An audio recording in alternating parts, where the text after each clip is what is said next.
This happened a few years ago, right before summer started. It was the last day of 8th grade, and the whole building felt like it was about to explode. People were running around the halls, yelling, hugging, taking pictures, and writing in each other's yearbooks like their lives depended on it. My middle school was massive, more than 1,000 students, so the teachers tried to organize yearbook signings by collecting all our books and passing them room to room. It kind of worked, but there was one flaw. Anyone could write in anyone's yearbook, even if they didn't know you. Most messages were harmless or dumb jokes, but a few kids liked to write weird or creepy things. I didn't think much of it until I flipped through my yearbook on the bus ride home and saw something I couldn't explain. On one of the pages near the back, in messy blue ink, someone had written, "I'll see you tonight. Leave your window open." It was signed, Samuel Robinson III. I didn't know anyone by that name. At first, I figured it was just some dumb joke, some kid trying to be funny or weird, but something about the name felt off. It sounded too formal, like something out of a history book or old movie. Samuel Robinson III. Who signs their name like that in a middle school yearbook? I asked around, casually at first.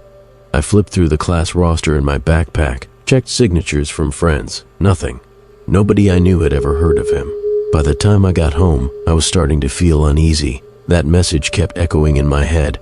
"I'll see you tonight. Leave your window open." My window? How would someone even know which room was mine? I lived in a 2-story house in a quiet neighborhood, 2nd floor, right side. Still, I told myself it had to be random, a coincidence, just someone messing around. But that night, something strange happened. As I got ready for bed, I noticed the screen on my window was pushed open, like someone had tried to remove it. I hadn't opened that window in weeks. The latch was still locked from the inside, but the screen, usually snug, was now slightly bent outward. I leaned closer, heart pounding, and saw faint scratches along the frame, like someone had tried prying it open with something thin. I shut the window immediately and locked it again, this time jamming a wooden stick in the frame, like my dad used to do. I pulled the curtains shut but couldn't shake the feeling that someone had been right there, just inches from where I slept. I didn't tell my parents. I couldn't explain why. It just felt like something I needed to keep quiet. I barely slept that night. Every creak, every gust of wind brushing the side of the house made me jump. Around 3 a.m., I swear I heard something tap on the glass, just once. Not loud, not aggressive, just a single, deliberate tap. I stayed perfectly still in bed, eyes locked on the dark shape of the curtains, waiting for another sound that never came. The next morning, I checked the window again. Nothing new, but I noticed something I missed before. On the dirt just beneath it, there was a partial footprint. Not a shoe, but bare, human. Only the ball and toes, as if the person had been crouching or moving quietly. The size made my stomach tighten. It was adult-sized.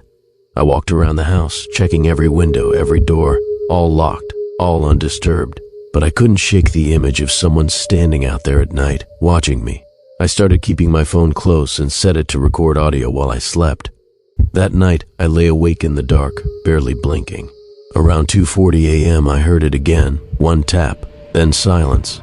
I wanted to pull the curtain aside and look, but I couldn't move. It felt like if I did, whatever was out there would know. I stared into the dark until dawn, afraid that moving even slightly would trigger something I didn't understand. When the sun came up, I checked the recording. At 2:39 a.m., there was a faint shuffle, almost like a breath, then the tap. But what unsettled me most was the sound that came just after, a low, strained voice whispering something I couldn't quite make out. I played it again with headphones, heart thudding. It repeated the same word, 3 times, low and hoarse, "Brandon." My name.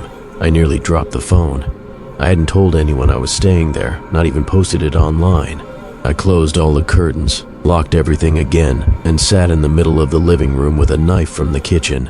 Every creak in the wood made me flinch. I wanted to leave, but something in me said it wouldn't matter, that whoever or whatever was outside would still follow. I told myself I was overreacting. Maybe it was a prank, but in my gut I knew it wasn't. That voice wasn't trying to scare me, it was trying to reach me. I stayed awake the rest of that day, barely eating, jumping at every sound. The woods, once peaceful, now pressed against the windows like a living thing waiting. That evening, I forced myself to take a shower, leaving the door open so I could hear. The mirror above the sink was fogged when I stepped out, but there was something in the condensation. Not letters, not a shape, just the suggestion of movement, a smear, as if someone had dragged their finger slowly across the glass while I was inside. I backed into the hallway, water still dripping from my hair, eyes fixed on the mirror. I didn't go back into the bathroom. I barely moved at all after that. I sat on the couch, knife in hand, phone fully charged, and waited for night to fall again. The moment the sun dipped below the trees, the air inside the house changed, heavier, like something had been holding its breath all day, and was now finally exhaling.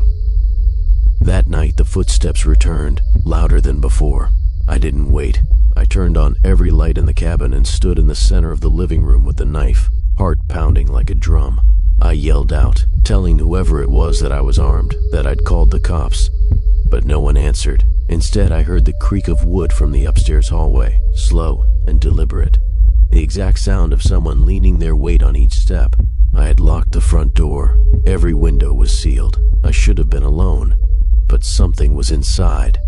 I climbed the stairs one at a time, the knife trembling in my hand.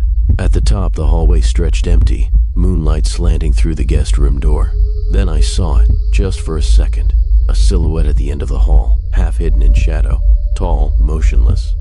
I didn't breathe, neither did it. Then it stepped back into the dark, and the hallway was empty again. I didn't sleep that night. I sat on the floor with my back against the bedroom door, clutching the knife until my fingers cramped. Every creak of the house made me flinch. I kept replaying what I'd seen. Its outline wasn't just human. It was too tall, its shoulders narrow and sloped, arms too long. Morning came like a mercy. I packed everything and drove to the nearest town, found a diner, and tried to steady my hands around a cup of coffee. I asked the waitress if she knew anything strange about the cabin. Her smile faltered. She leaned in and said nobody stays there twice. People say it's haunted. A few years ago, a man disappeared. No sign of forced entry, nothing stolen, just gone. My stomach dropped. I didn't tell her what I'd seen. I just nodded, paid, and drove back to the cabin to grab one last bag I'd forgotten. I didn't want to return, but I also didn't want to leave anything behind. That was a mistake. The cabin was colder than it should have been, even with the sun high above the trees. I moved fast, grabbed the duffel from the bedroom, and turned to leave when I noticed the mirror. It had shifted again. This time, it faced the hallway. I hadn't touched it. I stood frozen, heart pounding in my throat. Then I saw it. In the reflection, standing just behind me in the hall, was the same tall figure, its head tilted, arms hanging unnaturally low. I spun around, nothing, just air and silence.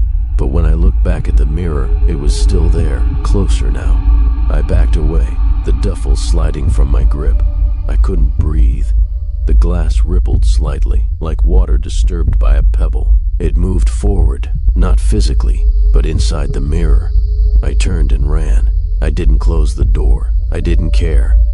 I drove away with gravel spitting behind my tires, not stopping until I hit the interstate. Whatever lived in that house wasn't meant to be seen, and I had seen it. It's been 3 weeks since I left that cabin, and I still haven't slept through a full night. I smashed my bathroom mirror 2 days ago. Couldn't take the chance. Every time I catch my reflection, I half expect to see it standing behind me again, closer than before. Sometimes I think I do see it, just for a blink. I've told no one. Who'd believe me? But I know what I saw. I wasn't dreaming. I wasn't sleep-deprived. That house was more than old wood and quiet halls. It was watching, and that mirror was a door. I think it tried to follow me, and maybe it still is. I've noticed the hallway mirror in my apartment always faces slightly different when I come home, even though I never touch it. Tonight, I moved it to the basement, but I don't think it matters. I hear creaks at night now, not from upstairs, from the walls. I shouldn't have looked into that mirror. I think it looked back, and now it's waiting.